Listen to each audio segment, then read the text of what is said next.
Hello friends, in today's session we are going to start with an standard costing for 6th semester BCom. But however, before going to discuss about standard costing, it is better to know about costing and as well as cost. ಯಾಕೆಂದ್ರೆ standard costing ಅಲ್ಲಿ ಎರಡು words ಇರೋದನ್ನ ನಾವು ನೋಡಬಹುದು, standard and as well as costing. So that's why I try to discuss on cost and as well as costing. What do you mean by cost? Cost is an amount of expenditure which incurred to manufacture or to produce a particular goods or services is called as near cost. ಈ expenses incurred ಆಗಿರತಕ್ಕಂಥ ಎಕ್ಸ್ಪೆನ್ಸಸ್ನ record ಮಾಡ್ತಕ್ಕಂಥ process ನಾವಿಲ್ಲಿ costing ಅಂತ ಕರಿತೀವಿ. Cost ಅಂದರೆ ಏನು? It is N amount of expenditure. ಒಂದು ಪ್ರಾಡಕ್ಟ್ನ ಪ್ರೊಡ್ಯೂಸ್ ಮಾಡೋದಕ್ಕೆ ಇನ್ಕರ್ಡ್ ಮಾಡಿರ್ತಕ್ಕಂಥ ಎಕ್ಸ್ಪೆನ್ಸಸ್ನ ಕಾಸ್ಟ್ ಅಂತ ಕರಿತೀವಿ. ಆ ಎಕ್ಸ್ಪೆನ್ಸಸ್ನ ರೆಕಾರ್ಡ್ ಮಾಡ್ತಕ್ಕಂಥ ಪ್ರೊಸೆಸ್ನ ನಾವಿಲ್ಲಿ ಕಾಸ್ಟಿಂಗ್ ಅಂತ ಕರಿತೀವಿ. In historical costing system, usually cost were record after manufacturing the goods or services. Historical costing ಸಿಸ್ಟಮಲ್ಲಿ ಒಂದು ಪ್ರಾಡಕ್ಟ್ನ ಪ್ರೊಡ್ಯೂಸ್ ಮಾಡಿದ್ದಾದಮೇಲೆ ನಾವು ಕಾಸ್ಟ್ನ ರೆಕಾರ್ಡ್ ಮಾಡ್ತಾ ಹೋಗ್ತಿದ್ವಿ. ಅಂದರೆ ಯಾವುದೋ ಒಂದು ಪ್ರಾಡಕ್ಟ್ನ ಪ್ರೊಡ್ಯೂಸ್ ಮಾಡ್ತಾ ಇದ್ದೀವಿ, ಅದಕ್ಕೆ ಒಂದು 10,000 ರುಪೀಸ್ ನಾವು ಇನ್ಕರ್ಡ್ ಮಾಡಿದ್ದೀವಿ ಅಂದರೆ, ಸೊ ಆ ಪ್ರಾಡಕ್ಟ್ ಪ್ರೊಡ್ಯೂಸ್ ಆದಮೇಲೆ ನಾವು 10,000 ಅಂತ ರೆಕಾರ್ಡ್ ಮಾಡ್ತಾ ಇದ್ವಿ. But what is benefit from that one? ಯಾಕೆಂದರೆ ಹಿಸ್ಟೋರಿಕಲ್ ಕಾಸ್ಟ್ ತೊಗೊಂಡು ಏನು ಮಾಡ್ತೀರಾ? ಕಾಸ್ಟ್ನ ನಾವು ಇನ್ಕರ್ಡ್ ಮಾಡೋಕ್ಕಿಂತ ಮೊದಲೇ ನಾವು ಪ್ಲ್ಯಾನ್ ಮಾಡಿಕೊಂಡ್ರೆ, ಟಾರ್ಗೆಟ್ ಫಿಕ್ಸ್ ಮಾಡಿಕೊಂಡ್ರೆ ನಾವು ಕಾಸ್ಟ್ನ ಕಂಟ್ರೋಲ್ ಮಾಡ್ಬೋದು. ಅಂದರೆ ನಾನು ಏನು ಹೇಳಕ್ಕೆ ಬರ್ತಿದ್ದೀನಪ್ಪ ಅಂದರೆ, ಹಿಸ್ಟೋರಿಕಲ್ ಕಾಸ್ಟಿಂಗ್ ಸಿಸ್ಟಮಲ್ಲಿ ನಮಗೆ ಕಾಸ್ಟ್ ಕಂಟ್ರೋಲು ಪಾಸಿಬಿಲಿಟಿ ಇರಲಿಲ್ಲ. ಯಾಕೆಂದರೆ ನಾವು ಪಾಸ್ಟ್ ರೆಕಾರ್ಡ್ಸ್ ಮಾಡ್ತಾ ಹೋಗ್ತಿದ್ವಿ.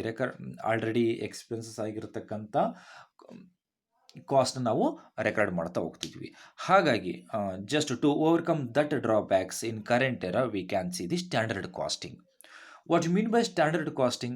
Standard costing is nothing but estimation costing, predetermined costing.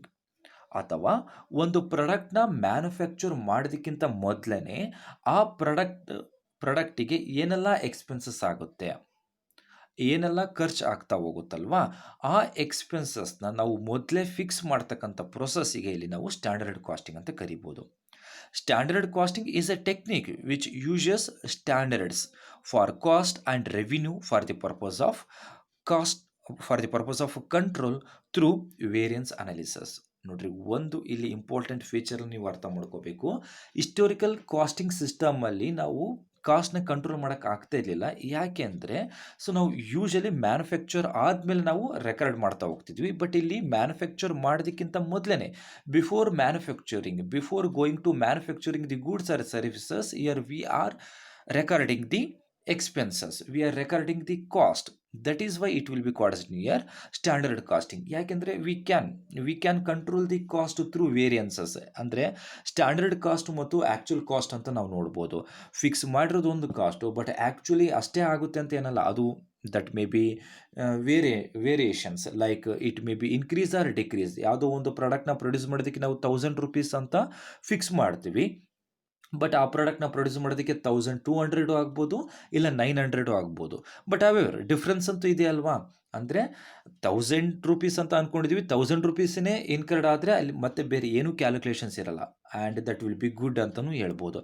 But 1,000 rupees ಅಂದ್ಕೊಂಡ್ಬಿಟ್ಟು 1,200 incurred ಆದರೆ that will be adverse impact on the ಕಂಪನಿನ. ಅಂದರೆ ಈ 200 ಏನಕ್ಕೆ ಡಿಫ್ರೆನ್ಸ್ ಆಯಿತು? ಆ ಡಿಫ್ರೆನ್ಸ್ ಏನಕ್ಕಾಯಿತು ಅಂತ ನಾವು ಸ್ಟಡಿ ಮಾಡ್ತೀವಿ ಅಲ್ವಾ, ಅದನ್ನೇ ವೇರಿಯನ್ಸ್ ಅನಾಲಿಸಿಸ್ ಅಂತ ಕರಿತೀವಿ. ಅದು ಲೇಟರ್ ಸ್ಲೈಡಲ್ಲಿ ಹೇಳ್ತಾ ಹೋಗ್ತೀನಿ ನಿಮಗೆ. Standard is a predetermined measurable quantity set in defined conditions against which actual performance can be compared, usually for an element of work, operations or activity. ಯಾವುದೇ ಒಂದು ಪ್ರಾಡಕ್ಟ್ ಆಗಲಿ ಅಥವಾ ಯಾವುದೇ ಒಂದು ಆ್ಯಕ್ಟಿವಿಟಿ ಆಗಲಿ ನಮಗೆ ಕಂಪ್ಯಾರಿಸನ್ ಮಾಡೋಕ್ಕೆ ಅಲ್ಲಿ ಪಾಸಿಬಿಲಿಟಿ ಇರಬೇಕು. ಫಾರ್ ಎಕ್ಸಾಂಪಲ್, ನೀವೇ ನೋಡಿರಿ, BCom ಸ್ಟೂಡೆಂಟ್ಸು, ನೀವು 80 ಮಾರ್ಕ್ಸಿಗೆ ಒಂದು 75 ಮಾರ್ಕ್ಸ್ ಬರಬೇಕು ಅಂತ ಅಂದ್ಕೊತೀರಾ ಅಲ್ವಾ? ಬಟ್ ಎಕ್ಸಾಮಲ್ಲಿ ನಿಮಗೆ 70 ಮಾರ್ಕ್ಸ್ ಬರುತ್ತೆ, 5 ಮಾರ್ಕ್ಸ್ ಡಿಫ್ರೆನ್ಸ್ ಆಯಿತು. ಏನಕ್ಕೆ ಡಿಫ್ರೆನ್ಸ್ ಆಯಿತು? ಸಪೋಸ್ ನೀವೇನು ಟಾರ್ಗೆಟೇ ಫಿಕ್ಸ್ ಮಾಡಿಲ್ಲಪ್ಪ, ಹಾಗೆ ಎಕ್ಸಾಮ್ ಬರೀತೀರಾ. ಎಷ್ಟು ಬಂದರೂ ಕೂಡ ನಾವು ಅದನ್ನು ಜಸ್ಟ್ ಸ್ಯಾಟಿಸ್ಫೈಡ್ ಮಾಡ್ಕೊಳ್ಲೇಬೇಕಲ್ವ? ಯಾಕೆಂದರೆ ನಾನು ಏನು ಅಂದ್ಕೊಂಡೇ ಇರಲಿಲ್ಲ, 70 ಬೇಕು, 75 ಬೇಕು, 80 ಬೇಕು ಅಂತ ಅಂದ್ಕೊಂಡೇ ಇರಲಿಲ್ಲ. ಸೊ ಆ ಟೈಮಲ್ಲಿ ನನಗೆ ಎಷ್ಟು ಮಾರ್ಕ್ಸ್ ಬಂದರೂ ಕೂಡ ನನಗೆ ಅಲ್ಲಿ ಏನು ಡಿಫ್ರೆನ್ಸ್ ಅನ್ಸಲ್ಲ.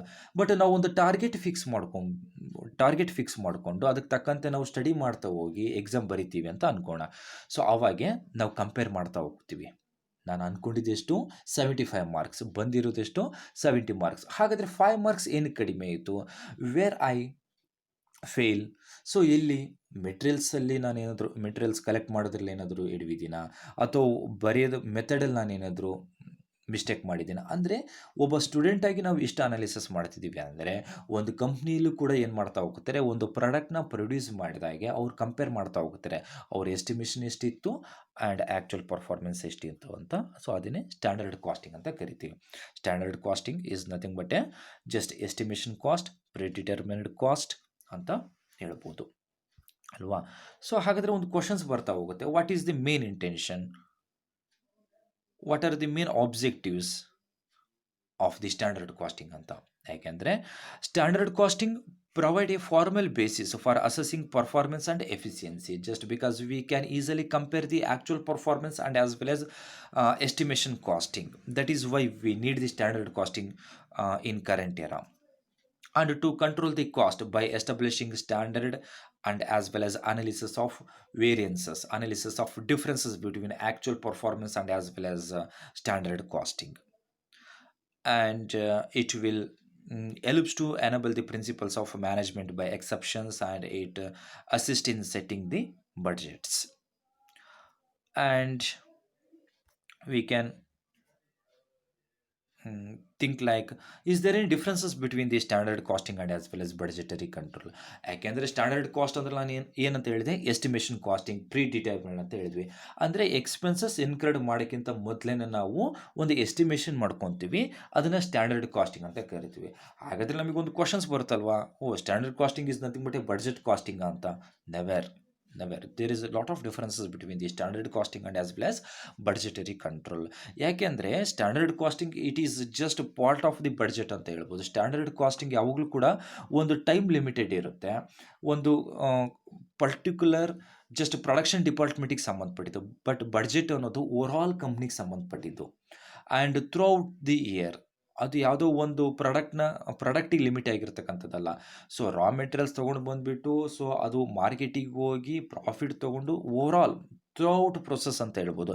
ಅದು ಎಲ್ಲದಕ್ಕೂ ಕೂಡ ಸಂಬಂಧಪಟ್ಟಿದ್ದು budgetary control. However just some important ಪಾಯಿಂಟ್ಸನ್ನು ನಾನು ಇಲ್ಲಿ ನಿಮಗೆ ಹೈಲೈಟ್ ಮಾಡ್ತಾ ಹೋಗ್ತೀನಿ. Differences between the standard costing and as well as budgetary control. Standard costing is a cost of accounting system in which performance is measured by comparing the actual and standard cost. But as I told, budgetary control is a control system in which actual and budgeted results are compared continuously in order to achieve the desired result. And standard costing is limited to only cost data, but budgetary control is related to cost as well as economic data of the enterprise.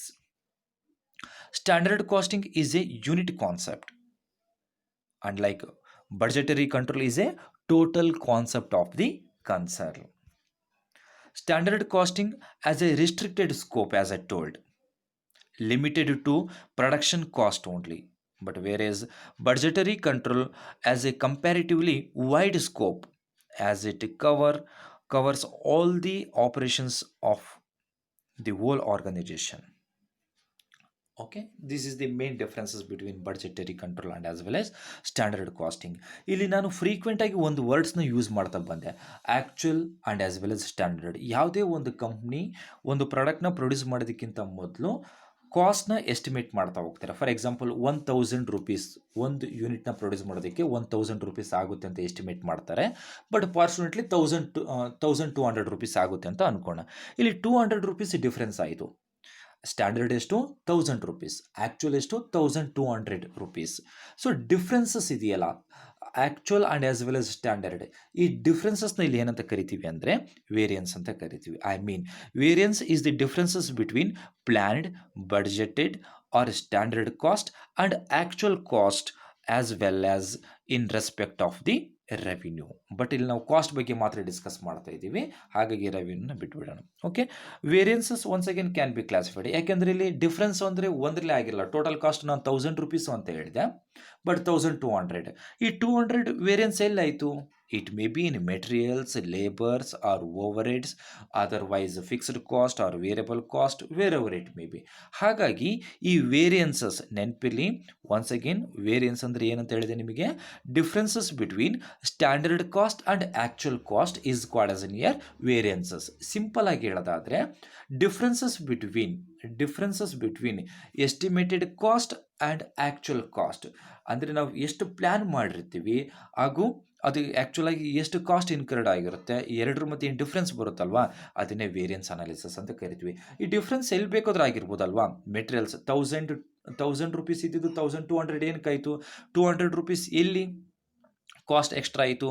May be ರಾ ಮೆಟೀರಿಯಲ್ಸಲ್ಲಿ ಆಗಿರ್ಬೋದು, ಅಥವಾ labours cost increase ಆಗಿರ್ಬೋದು, overheads other indirect expenses ಆಗಿರ್ಬೋದು, wherever it may be. ಹಾಗಾಗಿ variances can be classified into the different categories like materials variances, labor variances, variable overhead variances, fixed